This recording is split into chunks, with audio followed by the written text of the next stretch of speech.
Kita berangkat! Ini pesawat penjelajah antar galaksi. Destinasi di tiketmu adalah perjalanan ke kelompok galaksi lokal, antara lain galaksi Magellan besar dan kecil, Nebula Orion, Andromeda, galaksi Triangulum, dan beberapa objek menarik di antara mereka. Tolong tiketnya. Harap diperhatikan, kamu mungkin akan mengalami sedikit sensasi kesemutan saat kita memasuki hiperruang. Pesawat dan semua yang ada di dalamnya sedang melalui peralihan fase dimensi. Jangan khawatir, kesemutan itu cepat berlalu. Nah, penumpang semua, ketika kita menuju garis galaksi 180 derajat lintang utara seperti yang biasa disebut penghuni Terraria, hal pertama yang menarik adalah area pembentukan bintang intens yang dikenal sebagai M42, Nebula Orion. Tapi pertama-tama, ada kejutan spesial dari kapten yang enggak diiklankan di daftar rencana perjalanan. Nebula Kepala Kuda letaknya jauh di sebelah kiri pesawat, yaitu di sebelah kiri kalian, Aegis. Sebutannya M43. Bintang yang baru terbentuk di kepala kuda ini memiliki angin surya kuat yang mendeformasi bentuk awan nebula. Perhatikan baik-baik sekarang, sebab dalam beberapa ribu tahun, gas-gas itu akan tersapu oleh nebula mirip bintang yang membentuk matahari kita. Ya, itu sudah lama berlalu, kecuali gas-gas nebula yang ditangkap oleh Jupiter, Saturnus, dan Neptunus. Oke, salah satu penjelajah muda kita bertanya, apa arti huruf M dalam M42 dan M43? Nah, nona muda, huruf M adalah singkatan dari Messier. Diucapkan Messier, bukan Messier, yang artinya lebih berantakan. Charles Messier, persisnya adalah astronom Perancis dari abad ke-18. Dia menerbitkan katalog berisi 110 objek kabur seperti yang terlihat melalui teleskop awal. Nebula Kepala Kuda berada di nomor 43 dalam katalog ini. Kita akan bertemu lebih banyak M saat melanjutkan perjalanan kita. Mendongak, kita mendekati Nebula Orion. Gas-gas di nebula ini mungkin kurang berwarna dibanding yang kamu harapkan. Itu karena kita terbiasa melihat foto-foto teleskopik exposure lama dan foto-foto disempurnakan yang didesain untuk menyoroti gas-gas yang berlainan dalam nebula. Kusarankan kalian memakai kacamata berwarna yang tersedia di paket perjalanan untuk mengamatinya. Kita masuk. Untung kita berada di hiperruang. Ketika kita mendekati gugus Orion Trapezium di bagian tengah, bintang terang Theta C mengeluarkan angin surya dengan kecepatan 8 juta km per jam. Angin ini mengukir seluruh awan gas, membentuk gelombang kejut yang mengompresi bintang-bintang di dekatnya. Theta C adalah megabintang yang 200.000 kali lebih terang daripada matahari. Bintang ini akan mengalami supernova dalam waktu sekitar 1.000.000 tahun. Aku udah nggak ada saat itu.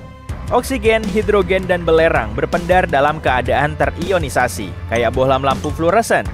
Oksigen biru, hidrogen merah, sebagian hijau, dan belerang serta debu bersinar kuning oranye.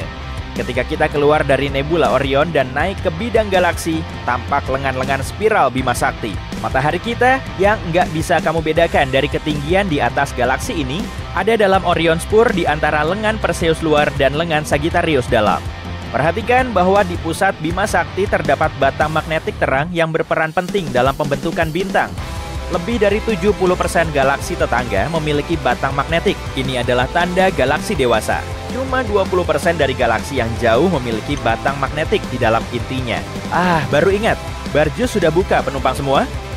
Pramusaji H1 kami akan mengambil pesanan kalian. Itu galaksi Andromeda yang jauh sekali ke sebelah kiri. Tapi arahkan perhatianmu ke banyak galaksi Katai, lebih dari 40 galaksi yang menghuni galaksi di sekitar kita. Kita menuju salah satu galaksi itu sekarang. Awan Magellan Besar, AMB bagi para astronom, adalah galaksi satelit Katai tak beraturan Bima Sakti yang terdiri dari 30 miliar bintang dengan area pembentukan bintang dinamis disebut Nebula Tarantula yang akan kita jelajahi sebentar lagi. Kalau ada awan Magellan Besar, tentu ada awan Magellan Kecil, AMK. Itu dia, di sebelah kiri bawah AMB. Bima Sakti lambat laun akan menelan kedua galaksi Katai itu. Sebagian orang lebih suka kata mengakresi, tapi hasilnya sama. Kalau memakai kacamata berwarna lagi, kamu bisa melihat bahwa AMB telah merenggut sejumlah besar gas dari AMK, karena keduanya telah berinteraksi secara gravitasi selama jutaan tahun. Hah? Aku tahu semua tentang gas loh. Kita keluar dari Bima Sakti untuk menempuh jarak sejauh 50 kiloparsec, yaitu 50.000 parsek atau sekitar 163.000 tahun cahaya. Apa itu 1 parsek? Bukan, itu bukan kata gaul dari pair of socks, sepasang kaos kaki. 1 parsek sekitar 3,26 tahun cahaya. 1 tahun cahaya sekitar 9,46 triliun kilometer. Kata parsek adalah kombinasi dari dua kata, parallax dan second. Parallax adalah pergeseran yang sepertinya dialami suatu objek ketika dilihat dari dua perspektif berbeda. Jika melihat benda dengan mata kiri, kemudian dengan mata kanan, kamu akan melihat benda itu tampak bergeser. Itu adalah parallax. Saat sebuah benda astronomi difoto pada satu sisi matahari, kemudian difoto lagi 6 bulan kemudian pada sisi lain matahari, pergeseran itu bisa dihitung dalam derajat busur atau menit busur atau detik busur, turun sampai milisecond busur. Itulah 1 parsek, 1 parallax dari 1 detik busur, yang ternyata sekitar 3,26 tahun cahaya. Hah? Gimana dengan Joan of Arc? Begitulah kamu mengukur jarak di Perancis. Karena kamu nggak bisa mengukur 1 tahun cahaya dengan penggaris atau meteran, parsek adalah cara ilmiah untuk menyatakan jarak menuju bintang atau objek intragalaksi. Makin besar parallax, makin dekat jarak benda. Makin kecil parallax, makin jauh jarak objek itu. Tepat di tengah nebula Tarantula, terdapat gugus bintang R136. Dalam jarak 1 tahun cahaya, ada lebih dari 40 bintang, masing-masing bermassa lebih dari 50 kali massa matahari. Sebagai perbandingan, nggak ada satupun bintang lain dalam jarak 4 tahun cahaya dari bintang kita, matahari. Dan itu bagus. Kamu bisa melihat supernova 1987A pada ketinggian sekitar arah pukul 2. Sebuah bintang biru yang 100.000 kali lebih terang daripada matahari mengalami ledakan inti, menghasilkan supernova tipe 2 yang 100 juta kali lebih terang dari matahari. Supernova ini meninggalkan bintang neutron yang diselimuti debu, gas, dan tampilan kembang api yang spektakuler. 1987A dalam awan Magellan Besar adalah supernova terdekat dengan bumi sejak 1604 yang terjadi di Bima Sakti sekitar 20.000 tahun cahaya dari bumi.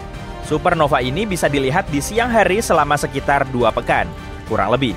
Setelah 1987A mengalami supernova karena ini bintang biru raksasa, spekulasinya menjadi bintang biru raksasa Rigel, yakni bintang kaki gugus Orion di masa depan yang nggak terlalu jauh mengalami supernova, atau justru sudah.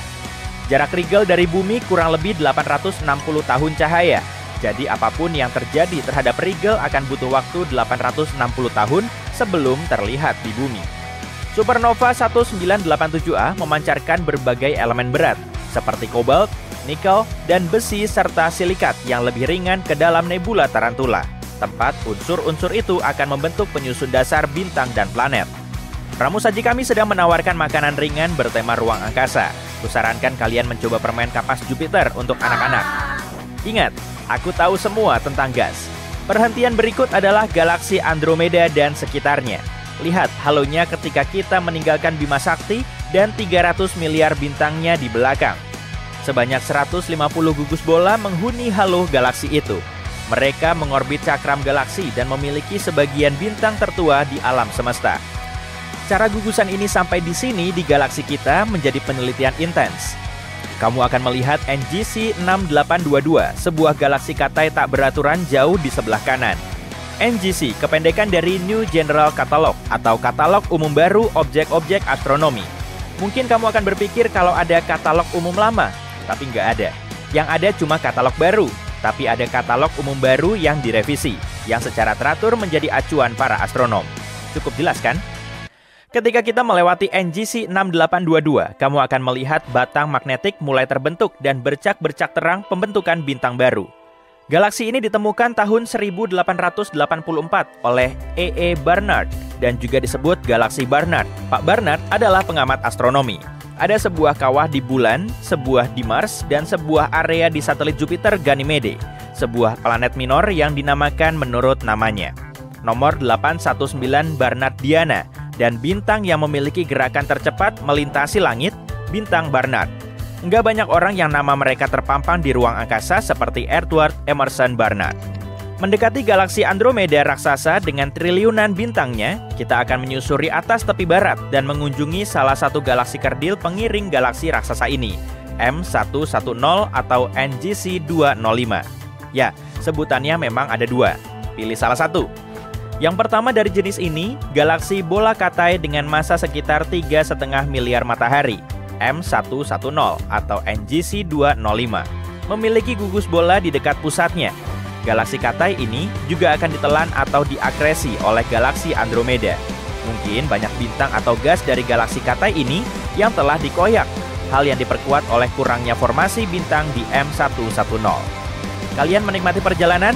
Dan sekarang perhentian terakhir kita, M33, galaksi Triangulum, galaksi spiral ketiga dan terakhir dari grup lokal kita. Berlokasi di gugus kecil Triangulum, bahasa Latin dari segitiga. Tebakan jitu, ukuran M33 hampir setengahnya Bima Sakti. Jarak galaksi Triangulum adalah 2,7 juta tahun cahaya dari bumi, tapi jauh lebih dekat ke galaksi Andromeda dan bergerak ke sana. Jika kedua galaksi spiral itu bertabrakan, mungkin akan mengubah jalur galaksi Andromeda dan mencegah tabrakan dengan Bima Sakti yang sudah diprediksikan. Semoga begitu. Nah, pesan penting nih, kami akan menyajikan makan malam dalam perjalanan pulang ke bumi. Kalian bisa memilih ayam atau ikan. Semoga kalian menikmati perjalanan ini. Jika mengisi survei dan memberi kami bintang 5, kalian akan memperoleh hidangan penutup.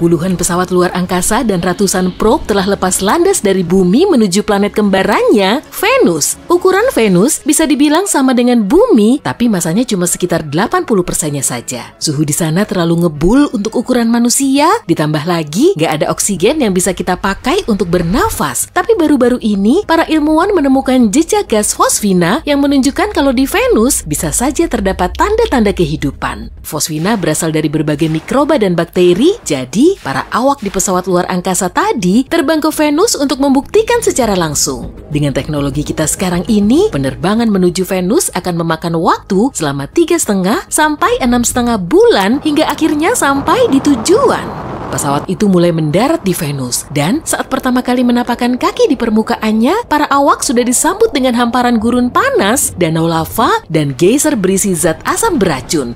Iya, cuma itu. Rupanya para ilmuwan telah salah menganalisis data radioteleskop. Fosfina nggak pernah ada di Venus. Ya, kalau gitu kita perlu balik lagi ke roket, biar bisa menempuh perjalanan lain melintasi galaksi kita. Para ilmuwan meyakini minimal ada 36 peradaban yang serupa dengan peradaban kita di galaksi Bima Sakti. Peradaban ini bisa saja berupa organisme hidup yang sangat berlainan dari kita, mungkin tubuh dan matanya kelihatan beda, cara jalan dan komunikasinya juga jauh berbeda. Tapi peradaban maju juga punya kriteria, di antaranya kemajuan teknologi dan komunikasi antar individu. Jadi, mereka pasti telah menjelajahi ruang angkasa, membangun kota maju, dan bisa saling berkomunikasi sebagai spesies yang bebas. Oke, yuk kita intip dunia canggih ini di galaksi kita. Bima Sakti adalah galaksi spiral yang diameternya 100.000 tahun cahaya. Kalau ada bintang yang terlahir di tepinya dalam ledakan super kuat, cahayanya baru akan sampai ke seberang tepinya 100.000 tahun kemudian. Di sini ada sekitar 100 miliar bintang dan di dekatnya bisa saja ada dunia yang serupa dengan tata surya kita. Kita coba cari tahu dunia laik huni ini dengan filter raksasa aja ya. Menurutmu gimana? Kita perlu nyari bintang yang mengandung banyak zat besi dulu. Bintang ini menyala pada suhu yang sangat pas bagi berkembangnya kehidupan. Dan zat besi dalam sistem bintang akan membentuk inti planet yang kemudian akan dihuni oleh peradaban lain. Kita saring dulu galaksi Bima Sakti dengan filter kita tadi ya. Karena ada banyak sekali bintang yang sesuai dengan deskripsi ini. Kita perlu filter lain lagi. Nah, kita perlu nyari bintang yang mirip dengan matahari. Ukurannya harus sekitar 100 kali lebih besar dari bumi dan bobotnya 333.000 kali lebih berat. Yang terpenting justru umur bintang tersebut. Saat menua, bintang akan membesar dan berubah menjadi raksasa merah. Saat itulah ia akan menelan planet-planet di sekitarnya. Kehidupan di bintang ini bisa berakhir dalam ledakan besar yang menghancurkan semua objek di sekitarnya. Jadi, bintang yang kita cari harus relatif muda. Oke sip, pakai filter yang tadi lagi. Jumlah bintangnya memang sudah berkurang, tapi tetap aja masih banyak. Berarti kita perlu fokus ke planetnya aja. Planet tersebut harus berada dalam zona laik huni dari bintang induknya. Jaraknya nggak harus saling berdekatan, karena suhunya bisa terlalu panas bagi terbentuknya kehidupan. Tapi juga jangan terlalu jauh, nanti malah jadi bongkahan es tanpa kehidupan sama sekali. Suhu planet ini harus kondusif agar airnya tetap berwujud cair.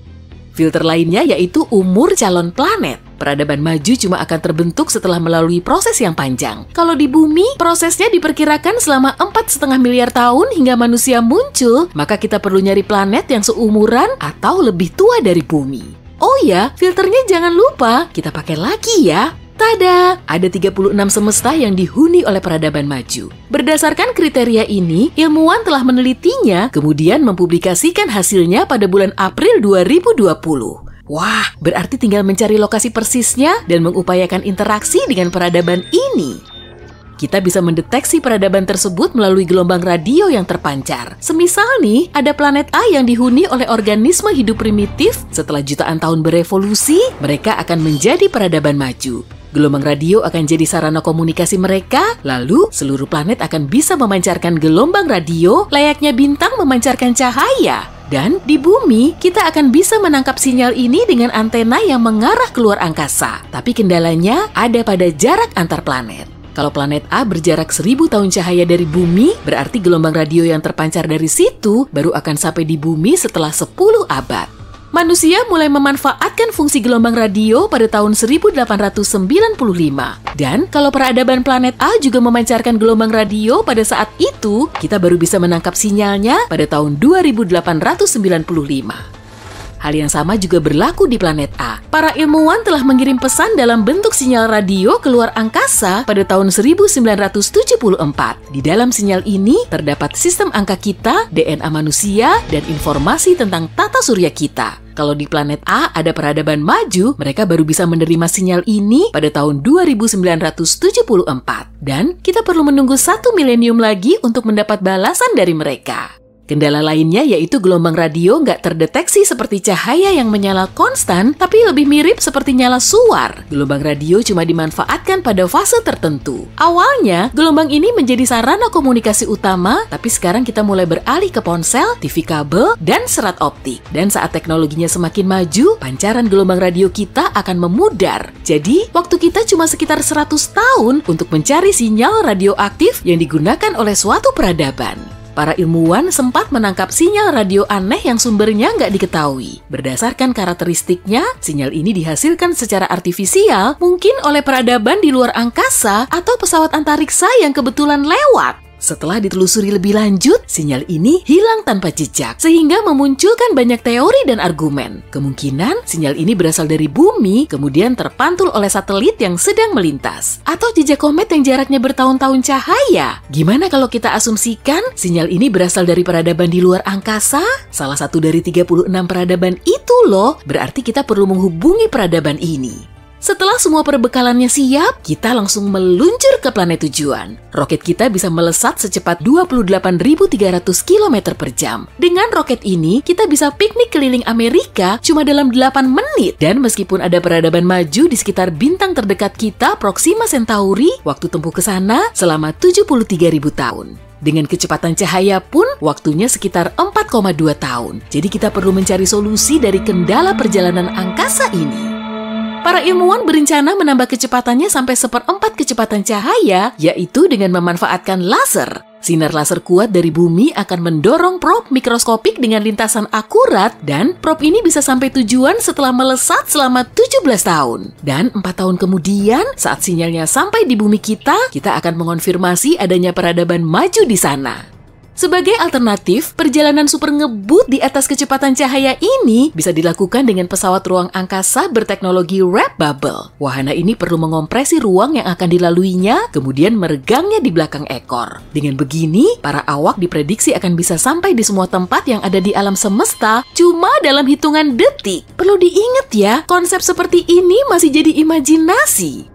Atau kemungkinan kita akan sampai di berbagai penjuru jagat raya ini melalui wormhole atau lubang cacing yang menyerupai terowongan. Tapi masalahnya, lubang cacing ini bisa juga berada di lubang hitam. Objek paling misterius di alam semesta ini sangat berat, sampai-sampai cahaya pun gak akan bisa lolos dari jeratnya. Pesawat luar angkasa kita juga gak akan bisa menahan tekanannya.